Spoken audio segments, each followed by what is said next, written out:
अरिहन्ताणं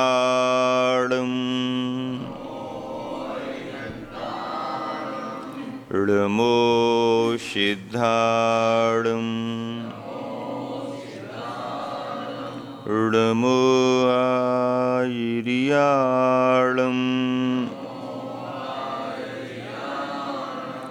ऋमो वज्झायाणं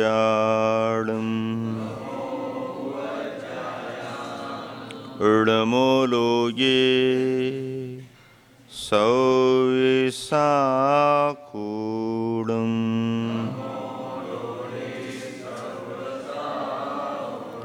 पंच परमेष्टि भगवान की, अहिंसा परमो धर्म की, देवादिदेव 1008 श्री शांतिनाथ भगवान की, अध्यात्म शिरोमणि आचार्य कुंद कुंद महाराज की, गुरुवर आचार्य श्री विद्यासागर जी महाराज की जय।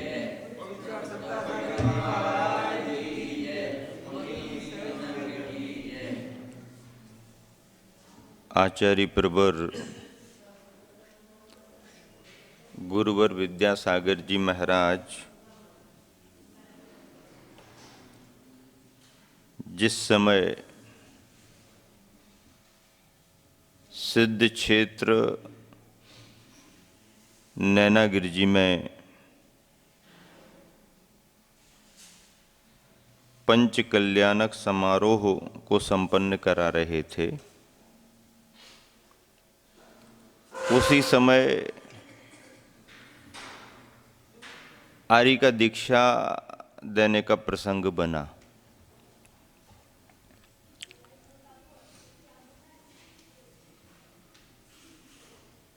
आर्यिकाओं की दीक्षा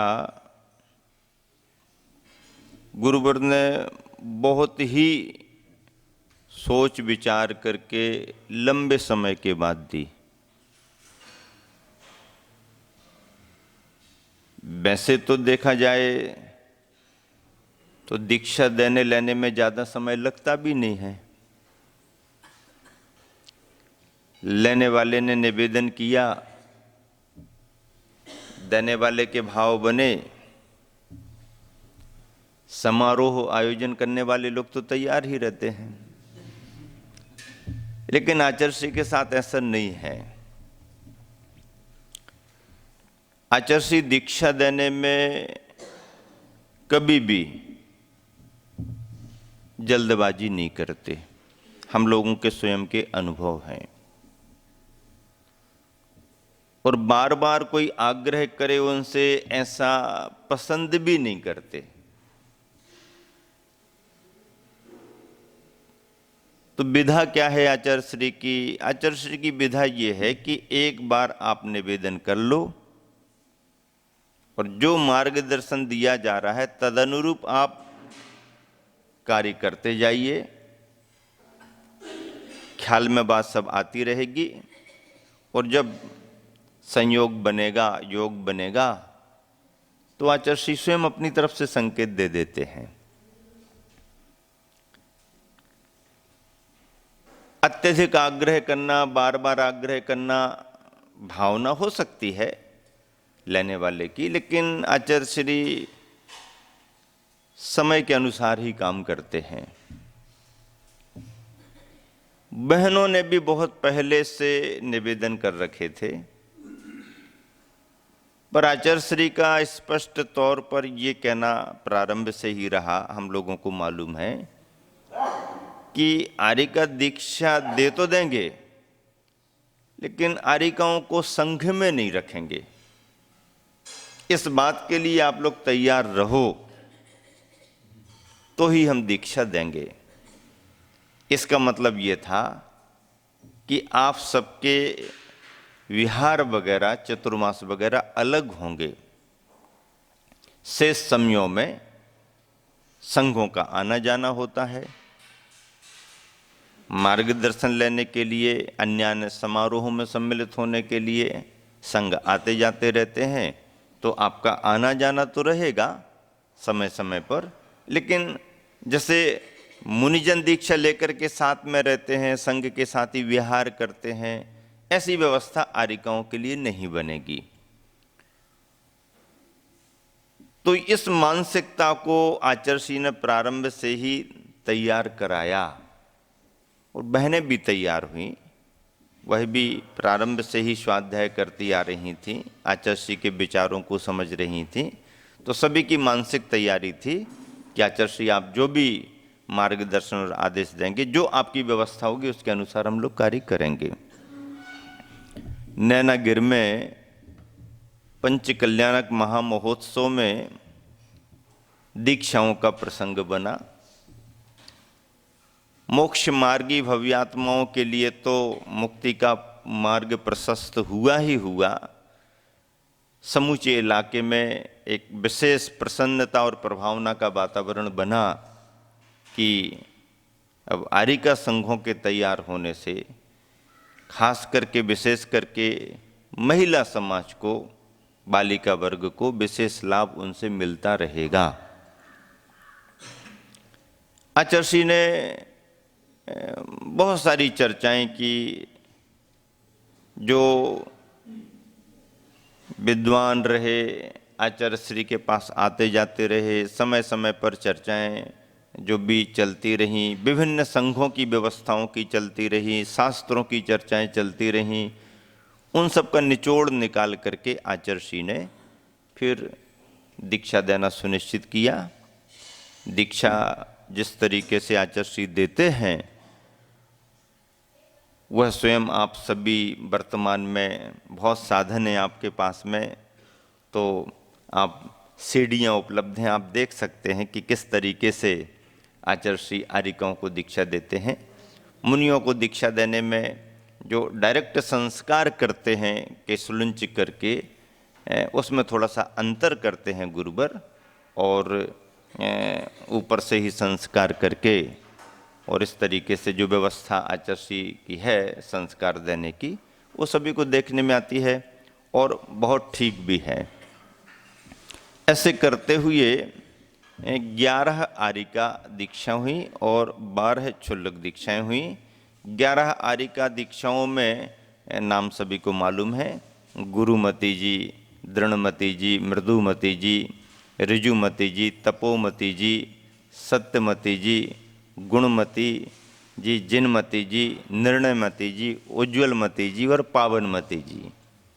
ये सभी 11 आर्यिकाएं पहले ग्रुप में दीक्षित हुई। बहुत अच्छे तरीके से उन लोगों ने मंच से अपना निवेदन किया।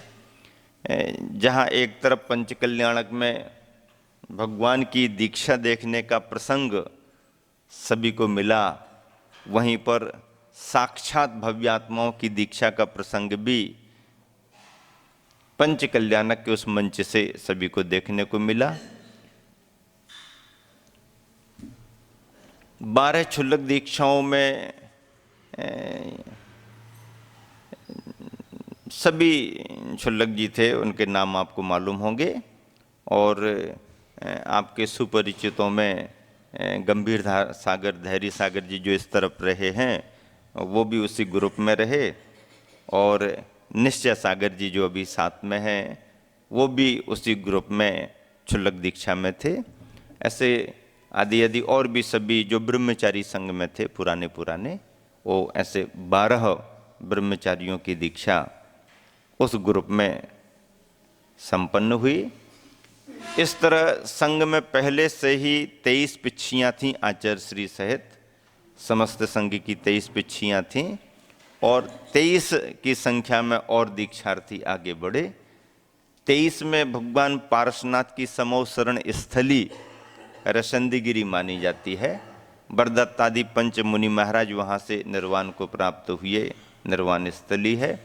तो 23 पहले से थे और 23 और इस तरह पारसनाथ भगवान के समोसरण भूमि के अतिशय के रूप में यह सारा कार्य संपन्न हुआ। उसी समय पंच कल्याणक के सुअवसर पर आचार्य ने अपने मूक माटी महाकाव्य का लेखन भी पूर्ण रूप से संपन्न किया। लेखन की यात्रा चल रही थी, मड़िया जी से प्रारंभ करके जहाँ जहाँ भी विहार हुए, चतुर्मास हुए, उन सब में लेखन कार्य चलता रहा, अनवरत चलता रहा। बहुत श्रम करके, बहुत साधना से, बहुत चिंतन मनन के साथ गुरुवर आचार्य ने इस मूक माटी महाकाव्य को तैयार किया। हम सभी को ये उपलब्ध हुआ है। तो ऐसा मूक माटी महाकाव्य का साहित्य सृजन आध्यात्मिक चिंतन मनन के साथ सैद्धांतिक व्याख्याओं को स्पष्ट करते हुए ये चल ही रहा था। समापन स्वयं गुरुवर ने अपने लेखनी में लिखा है कि अथ मड़िया जी में हुआ और इति समापन नैनागिर जी में हुआ, तब जब यहाँ पर पंचकल्याण गजरथ हुआ, ऐसा करके मूक माटी में लिखा हुआ है। तो दूसरा ये कार्य भी नैनागिर जी में संपन्न हुआ। समोसरण का पंचकल्याण बड़ी प्रभावना के साथ संपन्न हुआ और इतने सारे प्राणी आए थे जिनकी चिंता कर रहे थे कि पानी कहाँ से मिलेगा। वो जो फेल हो गया था बोर, वहाँ से पानी मिला, निकला। और सुनते तो ऐसा है कि जैसे ही संघ का विहार हुआ और उस गड्ढे में से बोर का पानी जो था चला गया। कुछ समय बाद लोगों ने आचार्य को आकर के बताया तो आचार्य भी आश्चर्यचकित हुए और यही कहा आचार्य ने कि देखो, मैंने तो कहा ही था कि जो लोग आते हैं अपना भाग्य लेकर के आते हैं, पुण्य लेकर के आते हैं। इतने प्राणी आए तो वो अपने भाग्य में पानी भी तो लेकर के आए। इसलिए धर्म के कार्यों को उत्साह से करना चाहिए, बहुत ज़्यादा चिंता करने की जरूरत नहीं। बंडा में आचार्य का कुछ समय प्रवास हुआ, समाज को लाभ मिला। वहाँ से विहार करके गुरुवर के चरण ललितपुर की ओर बढ़े। ललितपुर का प्रवास आचार्य का संघ के साथ पहला प्रवास था।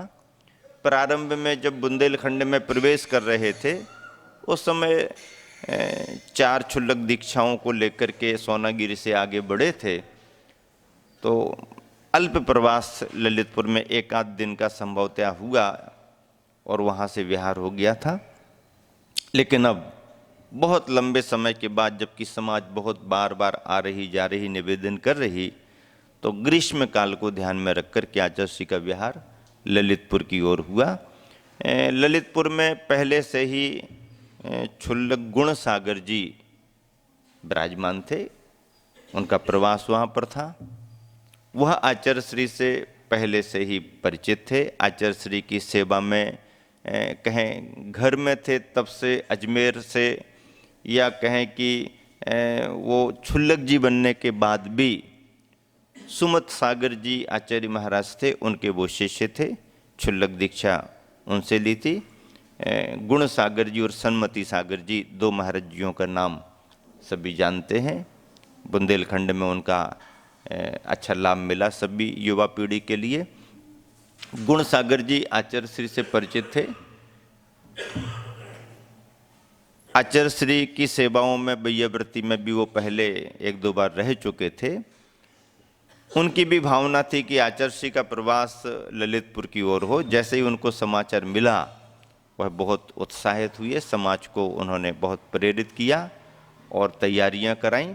इस तरह आचार्य श्री का छोटे छोटे ग्राम नगरों से विहार करते हुए ललितपुर जैसे बड़ी समाज में, बड़े शहर में प्रवेश हुआ। अटा मंदिर में भव्य अगवानी हुई और क्षेत्रपाल जी में जाकर के आचार्य श्री, संघ के हिसाब से बड़ी जगह चाहिए तो वहाँ पर प्रवास हुआ। ग्रीष्म काल को देख करके सबसे पहला कार्यक्रम महावीर जयंती जैसा बहुत अच्छे से संपन्न हुआ। ग्रीष्मकालीन प्रवास में वाचना का क्रम चला। विद्वानों में मान्य विद्वान सभी आते ही रहते थे। पंडित जगन मोहन लाल जी सिद्धांत शास्त्री, पंडित पन्ना लाल जी साहित्याचार्य, पंडित दरबारी लाल जी कोठिया न्याय तीर्थ आदि आदि विद्वानों के साथ और भी फूलचंद जी वगैरह, कैलाश चंद जी वगैरह पंडित जी आते रहे। सभी के माध्यम से वाचनाएं चलती रहती थीं। इस वर्ष भी वाचना का क्रम बड़े उत्साह के साथ चला। हालांकि सठखंडागम सूत्र ग्रंथ की जो वाचना होती है वह संघ के लिए तो बहुत महत्वपूर्ण है, क्योंकि संघ का उतना अध्ययन रहता है और एक क्रम रहता है। लेकिन नई नई समाजों में जाकर के वाचना होती है तो बाकी समुदाय को तो संघ विराजमान है, विद्वान वाचना कर रहे हैं, प्रश्नोत्तरी हो रही है, आचार्य श्री समाधान दे रहे हैं, ये देख देख करके ही आनंद होता है। और बहुतायत समाज को तो बस चौका लगाने का मौका मिलेगा, आचार्य श्री गर्मी में रहेंगे, ऐसा करके भैयावृत्ति मिलेगी, इसमें उनको आनंद आता। और संतुष्टि के लिए उनको भले ही सठखंडागम सूत्र ग्रंथों की वाचना का उतना मर्म, उतना अर्थ समझ में ना आए, पर बीच बीच की जो चर्चाएं होती हैं उनसे उनको कुछ सार पकड़ में आता कि हाँ ये चर्चा है, इसका सार ये है। और रविवारी प्रवचन श्रृंखला जो चलती हैं आचार्य श्री के प्रवचन की, तो उसमें वो आनंदित होते रहते हैं, सुबह शाम की दिनचर्या में सम्मिलित होते हैं। तो लगभग वाचना में सामान्य जनों को तो यही लाभ है, संघ के लिए महत्वपूर्ण है। बड़े बड़े ग्रंथ थे आचार्यों के लिखे हुए, विद्वानों ने संपादन किया, ग्रंथ प्रकाशित हुए, उनका स्वाध्याय संघों के चलन में आए और उसमें क्या रहस्य हैं, कौन कौन सी नई बातें लिखी आचार्यों ने, वो सभी ख्याल में आने के लिए स्वाध्याय प्रारंभ किए गए। और इस तरह ग्रीष्मकालीन प्रवास अनेक कार्यक्रमों के साथ संपन्न हुआ। उसी प्रवास में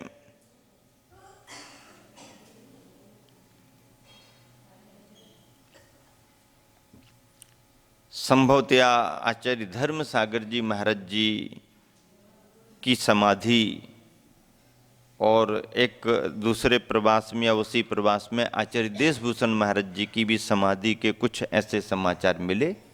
समाधि समारोह भी मनाए गए, क्योंकि पुराने आचार्य थे, मान्य आचार्य थे। और आचार्य धर्म सागर जी महाराज या देशभूषण जी महाराज जी का नाम इसलिए भी महत्वपूर्ण है क्योंकि उन्होंने उस समय में जब मुनियों की प्रभावनाएं विशेष रूप से नहीं थीं, बड़े बड़े कार्यक्रमों को संपन्न करा के समूचे देश में एक प्रभावना का वातावरण बनाया था।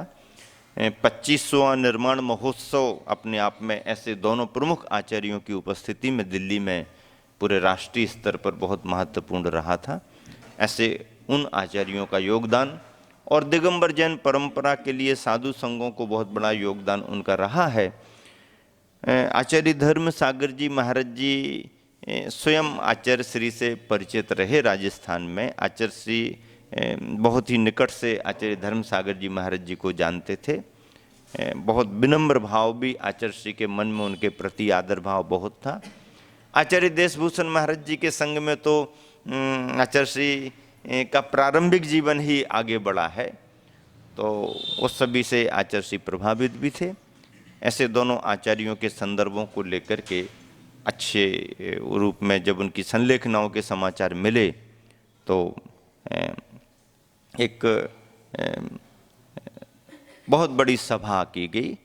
अब ये सभा संभवतः 2 बार वाचनाएं हुई ललितपुर में, तो पहली वाचना, दूसरी वाचना, कोई भी एक वाचना सन निकाल करके देखेंगे तो ख्याल में आ जाएगा।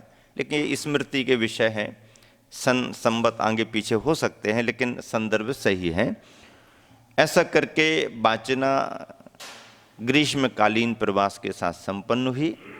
ललितपुर में वाचना हुई, लोगों ने बहुत ठंडक और आनंद महसूस तो किया, लेकिन संघ को बड़ी तपन महसूस हुई, क्योंकि वो इलाका गर्मी में बहुत गर्म रहा करता है और सर्दियों में बहुत ठंडा भी रहता है।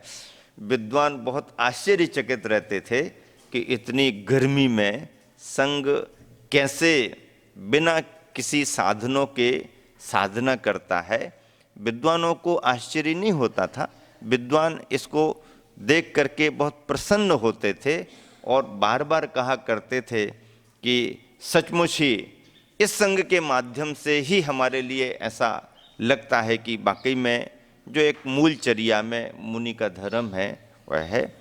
अत्यधिक सहन भले ही ना कर पाए, स्थानांतरण कर लें, अनुकूलता से कार्य करें, लेकिन भौतिक संसाधनों से दूर रहें, बच करके रहें, ऐसा स्वाध्यायी लोग पसंद करते हैं।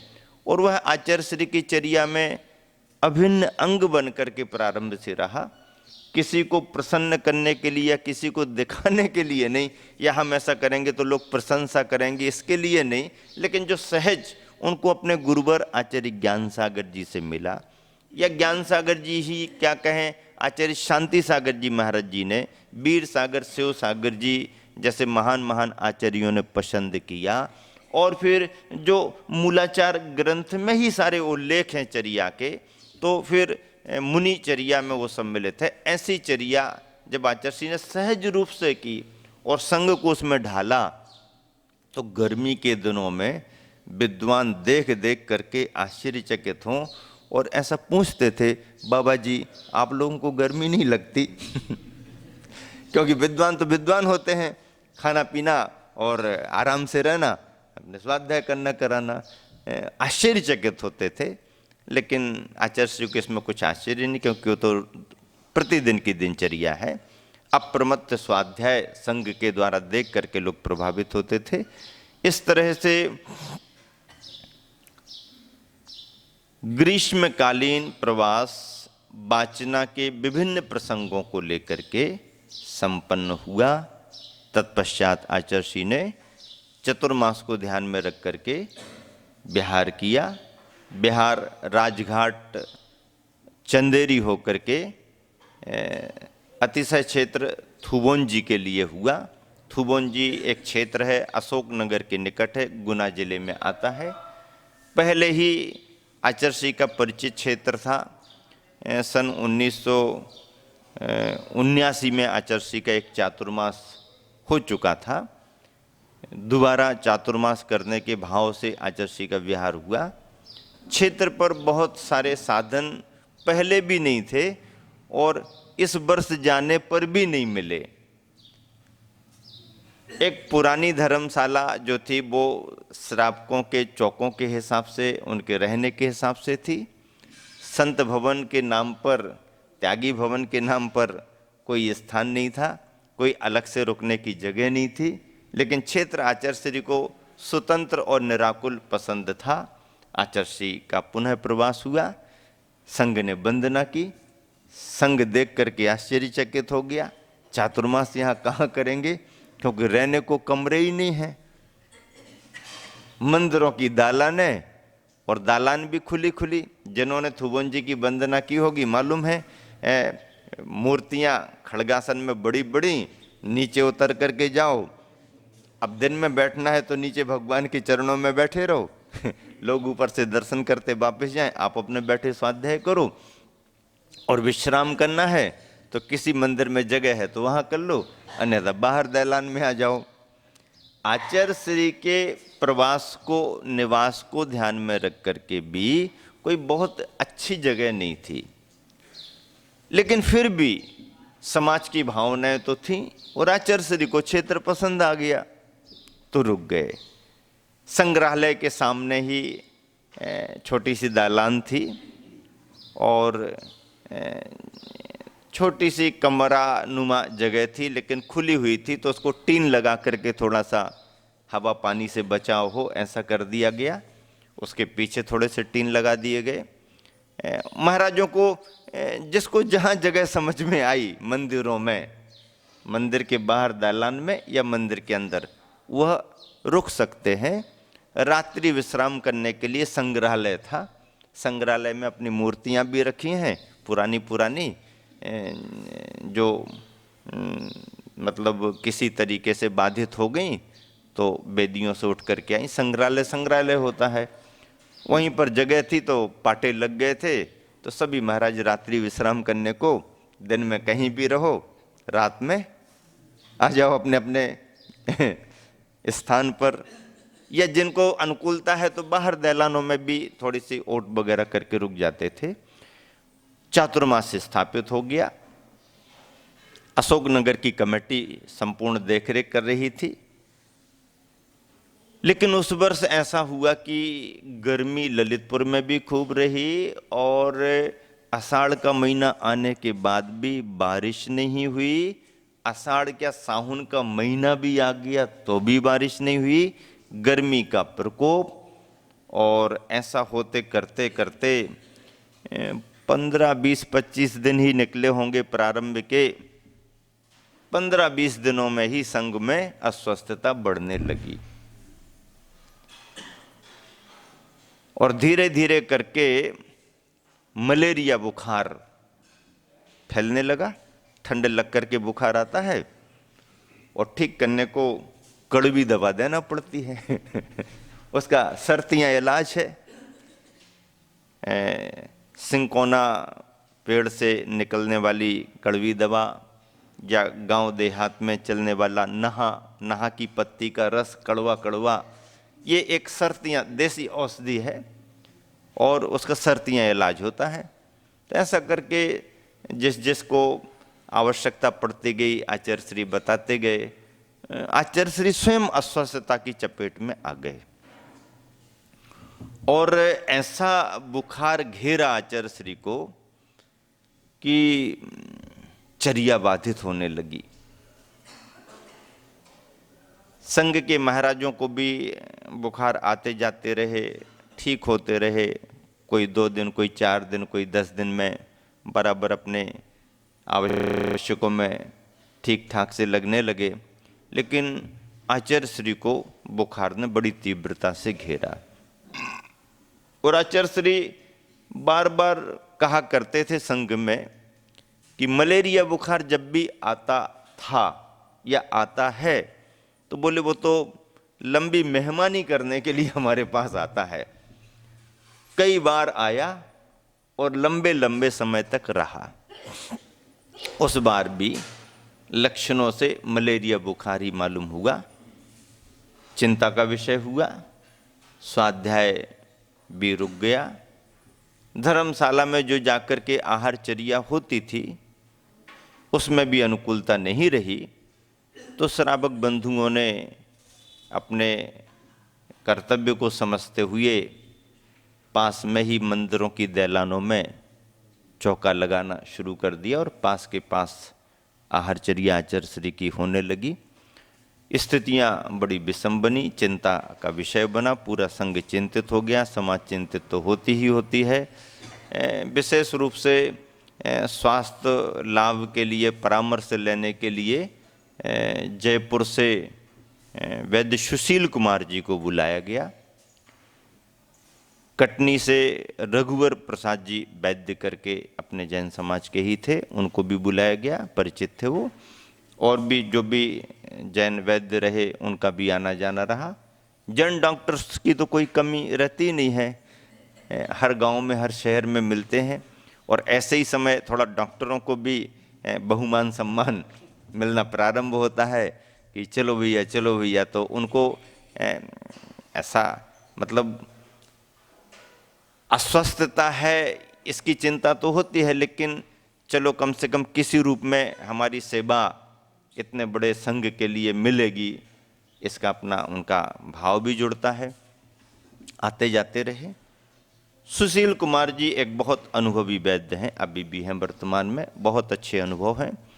और वो जब भी संघ में आते हैं किसी भी त्यागी वृत्ति को देखने या विशेष रूप से आचार्य श्री के पास, तो वो वैद्य बनने के रूप में नहीं, वैद्य बन करके नहीं आते, वो एक श्रावक बन करके आते हैं। और हमने स्वयं उनको देखा शुद्ध वस्त्र पहन करके, स्नान करके और बैठ करके भक्तामर का पाठ पढ़ेंगे। आचार्य श्री के पास बैठ के धीरे धीरे भक्तामर का पाठ करते रहते थे, धीरे धीरे जाप करते रहते थे, आचार्य श्री को देखते रहते थे। नाड़ी परीक्षण उनका बहुत अच्छा था। और ऐसा करते करते बहुत साधारण सी औषधियों में अपने हाथ से ही शुद्ध वस्त्र पहन करके तैयार करते, प्रतिदिन पूरी भावना से। उनका कहना था कि औषधियां अपनी जगह काम करती हैं, पर औषधियों के साथ औषधि तैयार करने में जो वैद्य भावनाओं का पुट देता है वो ज़्यादा असर करती हैं। और जैन होने के नाते, धार्मिक होने के नाते बहुत भावना से वो औषधि तैयार करते थे। अपने हाथ से ही चलाने का उनका भाव रहता था। जब वह आए तो स्थिति उन्होंने पूरी समझ ली और उनके आने पर तो अनुकूलता बनना शुरू हुई, लेकिन बिगड़ने की स्थिति कैसे बनी, क्या निमित्त बन गए, क्या असावधानी हो गई। तो बारिश ना होने के कारण और वहाँ पर कुआं जो था उसमें भी पर्याप्त जल संग्रह न होने के कारण थोड़ी थोड़ी कोई ना कोई निमित्त बनते गए और कहें तो उस चतुर्मास में पूरा संघ चपेट में आया। हंसते हंसते आचार्य श्री कहते हैं ये चतुर्मास तो मलेरिया का चतुर्मास है। यहाँ तक कि त्यागी वृत्ति आश्रम की बहनें भी सारी चपेट में आ गईं, श्रावक भी चपेट में आ रहे थे। उस समय कुछ वातावरण ही ऐसा चल रहा था। प्रारंभ में क्या हुआ कि जब आचार्य श्री को ये लगा कि अस्वस्थता है और हम लोगों ने समझा, तो बातचीत करके पूछताछ करने पर ये सुनिश्चित कर दिया गया कि आचार्य श्री को इस तरीके की औषधि दे दी जाए और ये मलेरिया बुखार के लिए ठीक है, अभी ऐसा ही समय चल रहा है, कड़वी दवाई है, इसको ऐसा करें कि मुनक्का, उस समय आचार्य श्री मुनक्का लेते थे, तो मुनक्का को थोड़ा पीस करके और उसको उसमें मिला करके और लुगदी गोली जैसी बना करके दे दें। आचार्य श्री एक ही बार में ले लेंगे और ऊपर से दूध दे देना। ऐसा संकेत मिला, वैद्यों के द्वारा चर्चा हुई और महाराज जी तो फिर उससे भी ज़्यादा समझ लेते हैं। तो संघ के महाराज जी भी सब उस समय चतुर्मास रत, उस समय चतुर्मास में समय सागर जी थे, योग सागर जी, क्षमा सागर जी, महाराज जी और स्वभाव सागर जी का चातुर्मास उस वर्ष खुरई में चल रहा था। तो उस समय वो थुबन जी में नहीं थे, खुरई में उनका चातुर्मास था। सुधा सागर जी थे, मैं स्वयं था और भी सभी महाराज, गुप्ती सागर जी भी थे। तो इस तरह से संघ के वरिष्ठ महाराज जी भी सब अनुभवी तो होते ही हैं। तो सुधा सागर जी, गुप्ती सागर जी, समय सागर जी वगैरह ने सारी बात समझ ली और कहा ठीक है अपन करेंगे। तो उस दिन एक दिन आचार्य श्री ने उपवास कर लिया। आचार्य श्री के स्वभाव में भी कई बार ऐसा देखा कि कोई भी स्वास्थ्यगत प्रतिकूलता पड़ती है तो रामबाण सिद्धहस्त औषधि के रूप में वह उपवास मानते हैं। हाँ, कि उपवास कर लो, उपवास कर लो, अथवा जाकर के केवल पानी पानी और हल्की फुल्की खिचड़ी वगैरह लेकर के आ जाओ, ऐसा आचार्य श्री का पूरा विश्वास और उनका प्रयोग सिद्ध है। और आचार्य श्री अभी भी संघ को कराते हैं और स्वयं भी करते रहते हैं। उस समय जैसे ही अनुकूलता प्रतिकूलता ये स्थिति समझ में आई तो एक दिन तो आचार्य श्री ने उपवास कर लिया। अब उपवास हो गया, अब और चिंता हो गई। सभी संघ ने मना किया, आचार्य श्री थोड़ा सा लेके आ जाना, ऐसा करना वैसा करना। आचार्य श्री संकेतों में नहीं, बस हो गया, हमने सोच लिया, कर लिया, ऐसा करके टाल देते। तो बराबर औषधि तैयार करा दी गई, गोली बना दी गई। अब वो ये ख्याल नहीं दिया हम लोगों ने कि गोली का प्रमाण थोड़ा बड़ा हो गया है। छोटी गोली बनाए तो वो लेने में जल्दी हो जाए, एक बार की जगह 2 बार दे दें। लेकिन महाराजों ने सोचा कि कड़वी औषधि है, दोबारा देने में जमा नहीं जमा, एक ही बार में दे दो। अब औषधि के हिसाब से मुनक्का भी ली और मुनक्का को इस तरीके से कर दिया। अब वो एक दिन का, पहले तो बुखार का असर, ताप का प्रभाव, सूख जाता पानी, उपवास भी रहा और प्रारंभ में ही देना था। 2-3 अंजुली आचार्य श्री ने पानी लिया गरम गरम और बस महाराज जियों ने इशारा किया तो ब्रह्मचारियों ने उसको बढ़ा दी। आचार्य श्री औषधि लेना है, महाराज जी वगैरह भी सब थे, देख ही रहे थे, औषधि लेना है। तो आचार्य श्री ने देख ली। आचार्य श्री को भी ये अंदाज अनुमान नहीं कि कुछ इसमें मिस्टेक हो सकती है, और वो ली और जैसे ही उसको अंदर रखा वो ये सोच करके कि वो एकदम अंदर चली जाएगी, लेकिन वो सूखा होने के कारण चिपक गई। हाँ, वो अंदर ही नहीं हुई, वो मुनक्का के उसमें चिपक गई वो। अब ऐसा लगा कि वो अंदर नहीं, समझ में आया तो कहा नहीं दूध दे दो। दूध दिया, दूध लिया, लेकिन दूध तो चला गया, लेकिन वो अंदर ही नहीं गई। तो अब मुश्किल हो गई। अब वो कड़वाहट जो अंदर चिपक गई तो उसमें कड़वाहट की प्रतिकूलता तो आती है। कड़वा लेने में कोई दिक्कत नहीं, लेकिन वो बीच में ही अटकी हुई है। ऐसा करके प्रयोग तो आचार्य ने किया कि अंदर जाएगी, लेकिन वो नहीं गई। अब क्या करें? तो अंदर से एकदम वो कड़वाहट की हीक जैसे उठती ना, वो उठी, और उठने पर एकदम उल्टी जैसी इच्छा हुई तो आचार्य बैठ गए तो ये और स्थिति बिगड़ गई। ये तो अंदाज ही नहीं लगा, मामला बिगड़ गया। संघ पूरा चिंतित हो गया, क्या करें, ये तो अंतराय हो गया। कुछ नहीं, कुल्ला की आचार्य वापस आ गए। अब अंतराय हो गया, वापस आ गए तो ठीक है, लेकिन उसका असर दिन में बुखार बहुत बढ़ गया, दवाई भी नहीं गई। भैयावृत्ति ये वो जैसे तैसे ये सब किया, और फिर भागा दौड़ी शुरू हो गई। दवाई उचित थी, लेकिन प्रतिकूलता हो गई। एक दिन और बिगड़ जाने से स्वास्थ्य और बिगड़ गया, कमजोरी और आ गई। फिर आहार लेने में आचार्य ने कुछ कटौतियां करना शुरू कर दी। वैद्यों की भी नहीं सुनी, संघ की भी नहीं सुनी, लेकिन उससे आचार्य को रहा होगा कि हम कंट्रोल कर लेंगे, लेकिन कमजोरी आना शुरू हो गई। और ऐसा जो बिगड़ा तो पर्यूषण भी आ गए, तो भी आचार्य का प्रवचन शुरू नहीं हो पाया। उस वर्ष पर्यूषण में संघ के एक महाराज जियों का ही कराते रहे। पूरा पर्यूषण निकलने को हो गया, आचार्य एक दिन भी मंच पर नहीं गए, अनुकूलता ही नहीं थी। वहीं के वहीं आहारचर्या, बस विश्राम, अपनी चर्या। लेकिन आचार्य के मन में था, इतने लोग सब आए हैं बाहर से, एक न एक दिन तो मिलना ही चाहिए। लोगों ने निवेदन तो नहीं किया, लेकिन आचार्य का स्वयं का भाव था, साल भर में एक बार आते हैं, सभी लोग आते हैं। तो आखिरी दिन पर्यूषण के आचार्य ने अपने ही मन से कहा, आज के बाद सबका जाना होगा, इसलिए आज तो सभा में जाना ठीक रहेगा। हम लोग आचार्य नहीं चलता है, थोड़ा करेंगे, चलते हैं।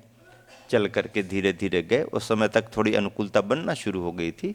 गए और आधा घंटे के करीब आचार्य ने प्रवचन दिया, और प्रवचन से समाज को संतुष्टि और प्रसन्नता होती ही है। स्वास्थ्य में सुधार होने लगा। ऐसे अनेक संदर्भ हैं जो विद्वान भी आए, समाज से भी आए, आचार्य से समय समय पर चर्चाएं करते भी रहे। लेकिन अब कर्म की तीव्रता में तो प्रतिकूलता आती है। धीरे धीरे सुधार हुआ। और एक बार ऐसा हुआ कि मिश्री लाल जी, प्रसिद्ध कवि, जिन्होंने आचार्य पर ज्योतिर्मय निर्ग्रंथ नामक अच्छी साहित्यिक कृति लिखी है, वो आए। आचार्य को समाचार दिया मिश्री लाल जी आए हुए हैं। आचार्य ने सहज इच्छा प्रकट की, अंदर बुला लो। बुलाया गया, बैठे, बातचीत भी करते रहे। अब उनको लगा आचार्य से स्वास्थ्य के बारे में कैसे पूछें। आचार्य इतने आध्यात्मिक जीवन को जीते हैं, इतने बड़े साधक हैं, इनसे इनके शरीर के बारे में क्या पूछें। तो साहित्यकार ने घुमा करके पूछा। क्या पूछा? मिश्री लाल जी कहने लगे, आचार्य श्री, आपकी देह तो स्वस्थ है ना? आपकी देह तो स्वस्थ है ना? देह स्वस्थ है ना, ऐसा पूछा आचार्य से। आचार्य क्या उत्तर दे? जिस तरीके का विद्वान ने प्रश्न किया है, पूछा है, उसी तरीके का उत्तर जाना चाहिए। उन्होंने क्या पूछा? अब यदि हम ये कहेंगे आचार्य श्री ऐसा वैसा, तो आचार्य आत्मा को तो कुछ होता ही नहीं है, वो उत्तर समझ करके चल रहे थे। तो उन्होंने क्या पूछा? आचार्य आपकी देह तो स्वस्थ है ना? आचार्य ने प्रति प्रश्न कर दिया, मिश्री लाल जी, देह किसी की कब स्वस्थ हुई है? क्या प्रति प्रश्न कर दिया? देह किसी की कब स्वस्थ हुई है? अब कोई उत्तर नहीं था। कोई प्रश्न नहीं था। मुस्कुरा दिए, बोले गुरुवर आपने प्रश्न के अनुरूप ही उत्तर दिया है, इसका मतलब है देह तो हमेशा अस्वस्थ स्वभावी ही है, चैतन्य चमत्कारी आत्मा तो हमेशा स्वस्थ रहा करती है। मैं स्वयं वहाँ साक्ष्य था, इतना आनंद आया और आचार्य श्री के चेहरे पर एक मुस्कान आ गई। चर्चा होती रही। वैसे सभी को समय तो मिल नहीं पाता था, लेकिन जब कभी भी कोई विशेष अवसर आता था आचार्य श्री समय देते थे, परामर्श देते थे। आवश्यकता सुबह शाम आचार्य भक्ति वंदना वगैरह सब होती थी। एक समय निश्चित कर दिया था, इतने समय पर सब लोग दर्शन वंदना करें। बस संघ के मुनि महाराज जी आते जाते, कोई प्रतिक्रमण सुनाता, कोई बैयावृत्ति का ध्यान रखते, कोई कोई ऐसा अपना क्रम बना लिया। यहाँ तक कि 1 मिनट को भी आचार्य श्री को ऐसा अकेले फ्री नहीं छोड़ते थे, चर्या में हमेशा साथ में।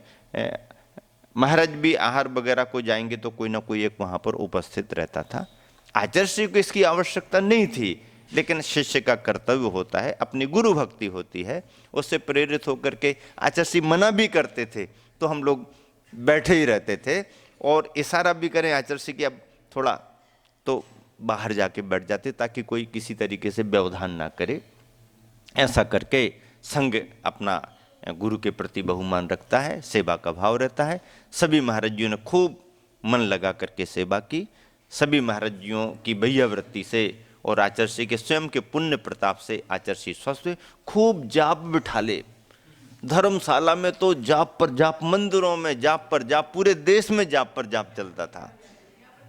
सब जगह से समाचार कि जाप चल रहा है, अनुष्ठान सभी जगह जहाँ जहाँ परिचित लोग रहे करते थे। इस तरह से स्वास्थ्य लाभ गुरुवर को हुआ। एक बार ऐसा हुआ कि आश्रम की बहनों को भी जब अस्वस्थता बढ़ी तो वो भी मार्गदर्शन लेने को आती थीं। कभी आचार्य श्री मिलते, कभी नहीं मिलते। तो आचार्य श्री ने हम लोगों को क्या रखा था कि कोई यदि कहें तो सबको बता देना कि ये अभी मलेरिया जैसा सीजन चल रहा है, तो नहा पत्ती है उसका रस ले लिया करें। रस, नहा पत्ती का रस कड़वा रहता है और 2-3 खुराक लेने में उसमें पूरा मलेरिया कंट्रोल होता है। और आचार्य श्री ने कह दिया बार बार पूछने की जरूरत नहीं, जो भी जहाँ भी हो बता देना कि नहा लेना है। तो एक दिन आश्रम की 2-3 बहनें आईं और वो गई आचार्य श्री के पास। उस समय थोड़ा सा दरवाज़ा लटका हुआ था, उन्हें उचित नहीं लगा कि दर्शन वंदना करें या आचार्य श्री को कुछ पूछें, तो वापस आ गई। पीछे की साइड टीन सेट के यहाँ पर हम लोग बैठे हुए थे 2-3 महाराज जी। तो निकलते निकलते उनको लगा महाराज जी को सूचित कर दें, महाराज जी आचार्य श्री का दर्शन करने गए थे, मलेरिया बुखार आ रहा है, औषधि के बारे में कुछ पूछना था, तो क्या करें कुछ समझ में नहीं आ रहा है। तो हम लोगों ने कहा कि उसमें क्या, आचार्य श्री ने तो सबको कहा है कि जिनको भी ऐसी कोई असुविधा हो बस ठीक है कुछ नहीं, तो करना क्या है। नहीं आचार्य श्री का आशीर्वाद सब ठीक होगा, तो करें क्या। वही आचार्य श्री ने कहा नहा लेना। वो सहज में कह दिया झटके में कि नहा लेना। अच्छा, उन्होंने भी कुछ स्पष्ट नहीं पूछा कि इसका मतलब क्या, कि कैसा करना क्या करना। वो जो समझ के गए, पता नहीं क्या किया उन्होंने। और 1-2 दिन के बाद फिर आए, बोले महाराज जी ठीक हो गया है। बुखार ठीक हो गया तुम्हारा? हाँ बुखार ठीक हो गया। तो कितनी बार दवाई ली? दवाई ली? हमने तो कोई दवाई नहीं ली। तो क्या किया तुमने? आपने कहा था ना कि नहा लेना, तो हमने तो नहा लिया, स्नान कर लिया। अरे भाई ये क्या कर दिया तुमने? नहा पत्ती का रस लेना है। पौधे रहते हैं उसकी पत्ती रहती है, उसका रस लेना था। हम नहीं समझे कि पत्ती का रस लेना, हमने कहा नहा लेना, तो नहा लिया। 2-3 बार नहाया, वो ठीक हो गया। अरे मैंने कहा ये तो गजब हो गया भाई। योग संयोग बना, स्वास्थ्य ठीक हो गया। आचार्य श्री के पास जाकर के जब आचार्य श्री को सुनाया कि आचार्य श्री ऐसा ऐसा हो गया, तो आचार्य श्री हंसते हुए कहने लगे, अरे ये नहाना महाना तो एक तरफ है, वो तो बच्चों पर विश्वास रहता है कि आचार्य श्री ने ऐसा कहा है, आचार्य श्री ने ऐसा कहा है। उसके श्रद्धा से ही वो ठीक हो गया। वो नहाना भी उसके लिए औषधि बन गया है। जैसे वैद्य किसी को कह दे तो दवाई पर विश्वास हो या ना, वैद्य पर विश्वास रहता है। गुरु ने कहा है, आचार्य ने कहा है, महाराज जी बता रहे आचार्य ने कहा है, नहा लेना। तर्क वितर्क नहीं। और यदि होता तो कुछ रिएक्शन भी हो जाता, कुछ गड़बड़ भी हो सकता था है। लेकिन पता नहीं कैसा पुण्य उनका उदय में आया, और वो अभी आर्य का संघ में माता जी के रूप में भी है, खूब बढ़िया चल रहा है। तो ऐसा करके कभी कभी ऐसे हो जाते हैं। सभी संघ को अच्छे से स्वास्थ्य लाभ होने लगा। सभी महाराज जी तो चपेट में आए, लेकिन सुधा सागर जी बचे रहे, गुप्ती सागर जी भी बचे रहे अस्वस्थता से, और मैं भी बचा रहा। बाकी थोड़ा थोड़ा एक एक दो दो दिन करके तो सबको आता रहा। अब वो जो भी जैसा रहा, लेकिन सभी महाराज जियों ने भरपूर संघ की सेवा की, सभी महाराज जियों का ध्यान रखा, श्रावकों ने ध्यान रखा, और चतुर्मास की वो बाधा टल गई। पर्यूषण के बाद में जब कार्यक्रम वगैरह हुए तो एक कार्यक्रम विशेष इस रूप में आज भी स्मरण में आता है कि एक तो कुंद द्विसहस्राब्दी समारोह मनाया गया था। चतुर्मास की स्थापना के समय ही यह समारोह विशेष रूप से मनाया गया था। अच्छी संयोजना हुई थी, बड़ा कार्यक्रम था। इस समारोह में आचार्य कुंद महाराज जी के 2000 वर्ष पूरे हो रहे थे, तो उनके ग्रंथराज समय सार का प्रकाशन कराया गया था। आचार्य श्री ने स्वयं निर्देश दे करके कि आचार्य जयसेन महाराज जी की टीका और ज्ञान सागर जी की हिंदी टीका के साथ ग्रंथ का प्रकाशन हो। राकेश जी ब्रह्मचारी भैया सागर वालों ने इस काम को आगे बढ़ाया, और संपादन भी बहुत अच्छे तरीके से हुआ। ग्रंथ का विमोचन भी उसी समारोह में आचार्य श्री के सानिध्य में कराया गया। लेकिन देखो, सब कुछ होते होते कैसी चूक हो जाती है, और कहाँ कैसे आश्चर्यचकित बिंदु निकल आते हैं। ग्रंथ भेंट किया गया, और ग्रंथ के प्रारंभ में ही तीसरी चौथी गाथा में कुंद स्वामी ने ऐसा भाव प्रकट किया है कि मैं समय सार का कथन कर रहा हूँ, पर इस कथन करने में कहीं कोई चूक हो जाए तो छल ग्रहण नहीं करना। संबोधित करते हुए लिखा कि यदि कथन करने में, प्रतिपादन करने में कहीं कोई चूक हो जाए, छद्मस्त हैं, स्वाभाविक है चूक होना, तो छल ग्रहण नहीं करना, ऐसा कुंद स्वामी ने गाथा में लिखा। चुक्केज छलम ना घेतब्बम, चूक जाऊं तो छल ग्रहण नहीं करना। चुक्केज चूक जाऊं तो छलम छल न घेतब्बम, ग्रहण न नहीं करना, ऐसा था। अब ग्रंथ प्रकाशित हुआ, आचार्य श्री ने पलट करके देखा, ऐसे पन्ने पलटे, उस गाथा पर ध्यान चला गया, और आचार्य श्री हंसने लगे। संघ की तरफ देखा और राकेश की तरफ देखने लगे। देखो क्या हो गया आचार्य श्री, क्या हो गया? गाथा में एक ही शब्द छूटा, एक ही शब्द क्या अक्षर छूटा, जिस पर बहुत ज्यादा जोर देना चाह रहे थे कुंद स्वामी, वही जोर देने वाला अक्षर छूट गया। चुक्केज छलम न घेतब्बम, चूक जाऊं तो छल ग्रहण नहीं करना, ना पर बहुत जोर था, और संपादन में उस गाथा में ना ही छूट गया। हाँ, अब गाथा में क्या हो गया? चुक्केज छलम घेतब्बम, चूक जाऊं तो छल ग्रहण करना, ऐसा अर्थ निकलेगा। जहां नहीं ग्रहण करना तो ना, ख्याल ही नहीं गया किसी के। कितने लोगों ने प्रूफ रीडिंग कर ली होगी, कितनी बार देख लिया गया होगा, ना पर किसी का ध्यान नहीं गया। आचार्य ने कहा क्या हो गया? हम लोग, राकेश अब इसका क्या उपाय है? उपाय निकाला गया, ग्रंथ को अभी किसी को देना नहीं, ना अकेला अलग से कंपोज करके स्टिकर बना के फिर उतनी जगह में लगाया गया। उसके बाद फिर ग्रंथ सभी को दिया गया। संघ के पास ग्रंथ रहेगा, संघ संशोधन करके पढ़ेगा। बाकी किसी के पास चला जाएगा, ध्यान गया नहीं गया, पकड़ पाया नहीं पकड़ पाया, ग्रंथ का हृदय जो है उसी में मिस्टेक हो जाए तो फिर कैसे काम चलेगा। ये एक विशेष प्रसंग, संपादन में ना चाहते हुए भी ऐसी चूक हो जाती है और अर्थ के अनर्थ निकल जाते हैं, लेकिन सावधान यदि हम रहें तो उसके लिए दुरुस्त कर सकते हैं और कर लेना चाहिए।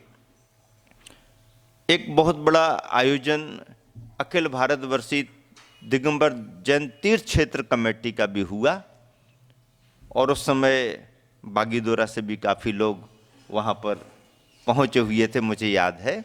सभी परिचित बंधु थे, सभी जगह की समाज बंधु आए हुए थे। तो वहाँ पर तीर्थ क्षेत्र कमेटी के अधिवेशन में उस समय साहू अशोक कुमार जी अध्यक्ष थे उसके, वो भी उपस्थित थे। सभी पूरी टीम उनकी मंडली तीर्थ क्षेत्र कमेटी की थी। अधिवेशन चल रहा था। अधिवेशन में साहू जी के मन में भाव आया कि 2-3 दिन के लिए रुके हैं तो आचार्य को आहार दिया जाए। आहार देने के भाव से वो चौकों में खड़े हुए, लेकिन आचार्य देखते हुए निकल गए, पड़ गए नहीं। उन्होंने सोचा पड़गना आचार्य का नहीं हुआ है तो अपन दूसरे चौके में आहार देने को चले जाएंगे। वो देने को गए तो आचार्य ने लिया नहीं। अब लिया नहीं तो उनको बड़ा आश्चर्य हुआ। वो तो बड़ी उम्मीद में भर करके थे, पड़गाहन होगा आचार्य का, नहीं होगा तो आहार देने को जाएंगे। आहार भी नहीं लिया। लोगों ने बहुत प्रेरित किया, आचार्य अध्यक्ष, आचार्य साहू जी हैं, आचार्य साहू। हालांकि वो परिचित पहले से थे आचार्य से, लेकिन लोगों को और परिचय देने में आचार्य ने लिया नहीं। अब वो अलग से आकर के आचार्य को पूछे, आचार्य कोई त्रुटि हो गई क्या? शुद्धि तो हमने बराबर की थी, शुद्धि बोली भी थी, आपने आहार नहीं लिया। तो आचार्य ने धीरे से कहा, साहू जी ये बाहर की शुद्धि तो ठीक है, थोड़ी सी कुछ और भी बातों का ध्यान रखना पड़ता है। आचार्य आप नियम दे दो, रात्रि भोजन का हम त्याग करे देते हैं, मंदिर भी जाता हूँ। नहीं ये भी ठीक है। तो फिर आचार्य क्या बात है? नहीं साहू जी आपको मालूम है कैरोना कंपनी जो है ना उसमें आपका शेयर लगा हुआ है। अब कैरोना कंपनी क्या है आचार्य को कहाँ से मालूम हो गया? वो बहुत आश्चर्यचकित हुए। कैरोना कंपनी जूते बनाने की कंपनी है। हाँ जो भी हो, अब उस समय तो यही नाम आया था, ऐसा बताते थे लोग। तो अब चर्म निर्मित उद्योग है, जूते का काम है, बड़ी कंपनी है। अब बड़ी बड़ी कंपनियों में बड़े बड़े उद्योगपतियों के शेयर लगे रहते हैं। तो उनके ख्याल में आ गया, हाँ गुरुदेव बात तो सही है। अब बात सही है तो फिर देखो आहार दान देना चाहते हो तो कुछ तो होना चाहिए। ये चीज़ तो संभव नहीं है, ये चीज़ अच्छी नहीं है। हाँ आचार्य ख्याल में आ गया ये चीज़ अच्छी नहीं है, तो इसका त्याग कर दो, शेयर खत्म कर दो। थोड़ी देर तो उन्होंने सोचा, लेकिन समर्पित था, धर्म को भी समझता था, तीर्थ क्षेत्र कमेटी के अध्यक्ष हैं, समाज के एक तरह से जाने पहचाने परिवारों में से, समाज के संरक्षक जैसे थे। तो जरा भी देर नहीं की उन्होंने और तुरंत ही कहा कि आचार्य प्रक्रिया में थोड़ा समय लगेगा, लेकिन मैं आपके सामने ही संकल्प करता हूं कि आज से ही हमारे सारे शेयर में खत्म करता हूं। तुरंत उन्होंने कहा, इतना बड़ा डिसीजन उन्होंने तुरंत वहीं पर लिया। आचार्य ने भी कहा, और भी तो बहुत सारे तुम्हारे पास व्यापार हैं, बहुत सारे उद्योग हैं, ठीक है सबसे, बोले कोई विकल्प ही नहीं, इस तरफ हमारा ध्यान नहीं गया। आज आपने ध्यान दिलाया, मैं आज ही शेयर को खत्म करता हूं। और पुण्य के योग से बहुत सारा है, एक आध चीज नहीं भी होगी तो क्या फर्क पड़ता है। जैनी का अपना पुण्य रहता है, पुरुषार्थी होता है, जहां डालेगा कुछ ना कुछ सफलता तो मिलेगी। ठीक है जिस समय ख्याल नहीं गया नहीं गया, लेकिन जब ख्याल जा रहा है तो बदलने की संभावना यदि होती है तो बदल ही लेना चाहिए। चाहे वो साहू अशोक कुमार की बात हो, और चाहे किसी कुमार की बात हो, और चाहे किसी शहर नगर की बात हो, अपना ख्याल जब से जाता है, महाराज जियों के प्रवचनों से जब से अपन को समझ में बात आती है, तब से अपन को उन चीज़ों को बदलने का, बंद करने का प्रयास कर देना चाहिए और अपने देखते देखते पूर्ण बंद कर देना चाहिए। बंद करने से पुण्य घटेगा नहीं, बल्कि पुण्य बढ़ेगा, पुण्य बढ़ता है। ऐसे विश्वास के साथ यदि धर्म का भाव मान करके आप आगे बढ़ते हो तो कुछ समय को एडजस्ट करने में असुविधा हो सकती है, लेकिन भविष्य तुम्हारा बहुत अच्छा होगा। ये दिगंबर मुनियों की वाणी है और इसका प्रभाव पूरे देश में पड़ता है और हर जगह इसका पालन होना चाहिए, क्योंकि पुरुषार्थ के साथ व्यापार धंधे तो होते हैं, पर कुछ धंधों के लिए आगम में, शास्त्रों में, शराब का चार में वर्जित किया जाता है। उसे अपन वर्जित मान करके अपने कुलाचार के योग्य व्यापार धंधे करें। ऐसी सब जगह प्रेरणा सभी मुनि संघ देते हैं, समाज उसका पालन भी करती है। तो बड़ी प्रेरणा उस दिन साहू जी को मिली और उन्होंने संकल्प लिया। अगले दिन फिर वो पूरी तैयारी के साथ प्रसन्नता से पड़गाहन करने खड़े हुए। आचर्षि का पड़गाहन हुआ, खूब भाव से उन्होंने आहार दान दिया। और उस दिन जब आखिरी दिन अधिवेशन का था, तो जब वह अपना अध्यक्षीय भाषण देने के लिए खड़े हुए तो उन्होंने कहा कि मैंने जीवन में कई तरह के अच्छे से अच्छे, शुद्ध से शुद्ध भोजन किए हैं और जीवन तो अब राजाशाही जीवन था ही उनका, आज भी पहचानी हुई हस्तियों में है, देश में पहचान है, राजनीति में उनकी बड़ी पहचान है। तो वो कहते हैं कि मैंने भोजन तो कई प्रकार के जैन परंपरा के हिसाब से अच्छे किए हैं, लेकिन आज मैंने जो भोजन का आनंद लिया है वह मेरे जीवन का पहला आनंद तो आहार दान देने का है। इतने बड़े गुरु के, इतने बड़े आचार्य को मैंने साक्षात पड़गाहन करके आहार दान दिया। इस बात की मुझे बहुत खुशी है और मैंने ये संकल्प कर लिया था कि जिस दिन जिस चौके में मैं आचार्य श्री को आहार दूंगा, उस दिन उस चौके में आचार्य श्री का ही भोजन ग्रहण करूंगा, दूसरा कोई भोजन ग्रहण नहीं करूंगा। तो पहली बार मैंने रूखा सूखा आचार्य श्री जिस आहार को ग्रहण करते हैं उस आहार को बहुत आनंद के साथ ग्रहण किया है और आज उसी भोजन को ग्रहण करके मैं आपके सामने यहाँ पर खड़ा हूँ। ऐसा उन्होंने अपना अनुभव बतलाया। ऐसे प्रेरक प्रसंगों के साथ थुबोन जी का चतुर्मास गुरुवर आचार्य श्री का संपन्न हुआ। चातुर्मास के बाद बिहार आचार्य श्री ने किया। बिहार करके पुनः शीतकालीन प्रवास आचार्य श्री का ललितपुर में हुआ। सर्दियां कम होते ही आचार्य श्री ने विहार किया और देवगढ़ जो शिल्प कला के रूप में बहुत प्रसिद्ध स्थान है, वहाँ के मंदिर, वहाँ की मूर्तियाँ शिल्प कला को लेकर के प्रसिद्ध हैं। अच्छा प्रवास, लगभग 1 महीने का प्रवास किया, 1-1.5 महीने का प्रवास रहा। मार्गदर्शन क्षेत्र वालों को मिला। क्षेत्र के विकास में आचार्य श्री ने अपना बहुत अच्छा सुझाव दिया। कमेटियों ने और भी विभिन्न कार्यकर्ताओं ने आचार्य श्री का मार्गदर्शन लेकर के कार्य को प्रारंभ किया। देवगढ़ की उन्नति का पहला भाव, देवगढ़ के विकास का पहला मार्गदर्शन आचार्य श्री ने दिया और धीरे धीरे फिर बढ़ता गया। आज तो क्षेत्र पूरा एक नए रूप में अपना प्रभावना का केंद्र बना हुआ है। अच्छा है, बहुत अच्छा है। आचार्य श्री को उस प्रवास में एक विशेष साधना का क्रम आगे बढ़ा संघ का, और जो दीक्षार्थी साधक उम्मीदवार थे उन सभी एलकों के लिए, छल्लकों के लिए कुछ अभ्यास कराना शुरू कर दिया। आचार्य श्री ने पहाड़ी पर रात्रि विश्राम करते थे और अभ्यास साधना का क्रम चलता था, स्वाध्याय का क्रम चलता था।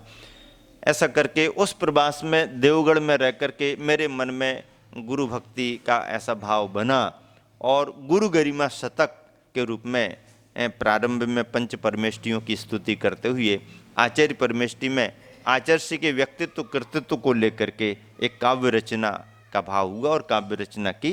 गुरु गरिमा शतक देवगढ़ में ही मेरी रचना पूर्ण हुई थी। इस तरह से आचार्य श्री का विहार वहाँ से बड़ी प्रभावना के साथ पुनः हुआ। अब सिद्ध क्षेत्र सोनागिरी का लक्ष्य बना करके आचार्य श्री ने विहार किया। सिद्ध क्षेत्र सोनागिरी चंदा प्रभु भगवान, 8वें भगवान की समोसरण स्थली और नंगा नंग कुमार जैसे मुनि महाराजों की निर्माण स्थली मानी गई है। निर्माण कांड में सोनागिरी का विशेष रूप से उल्लेख है। श्रवणगिरी आदि ऐसा करके आता है, कुंद कुंद स्वामी ने लिखा है। वहाँ पर महावीर जयंती के पावन तिथि पर गुरुवर आचार्य श्री ने कुछ संघस्थ एलकों के लिए और कुछ ब्रह्मचारियों के लिए मुनि दीक्षा प्रदान की। 8वें चंदा प्रभु भगवान का समोसरण था, 8 मुनि दीक्षाएं वहां पर प्रदान की गईं।